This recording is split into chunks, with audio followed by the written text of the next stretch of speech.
Dia em que eu quase levei um murro na cara de um delegado da Polícia Federal, parte 2. Esse é o TBT do ADV. Você que acompanhou a parte 1 desse vídeo, e se não acompanhou ainda, dá uma olhadinha lá, precisa entender onde isso tudo começou. Veja só, na sexta-feira que antecedeu a segunda-feira, onde deu toda aquela confusão, eu estava no Fórum Criminal da Barra Funda, aqui de São Paulo, como assessor da Comissão de Direitos e Prerrogativas do Núcleo Criminal da OAB aqui de São Paulo. Pra você entender rapidinho o que é isso.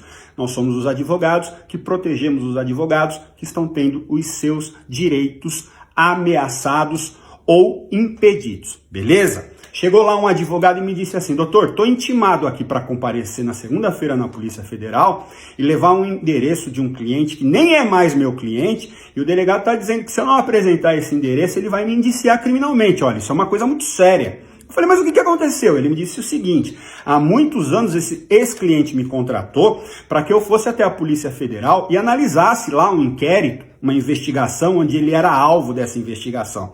Ele assinou a procuração para mim, eu fui até lá, apresentei essa procuração fica nessa investigação, fiz o que eu tinha que fazer, fui embora, posicionei o meu cliente e nunca mais vi. Agora o delegado quer alguma coisa que eu não sei o que é com esse meu cliente, começou a procurá-lo e não achou em nenhum dos endereços que ele tem nessa investigação, inclusive aquele que eu apontei na procuração.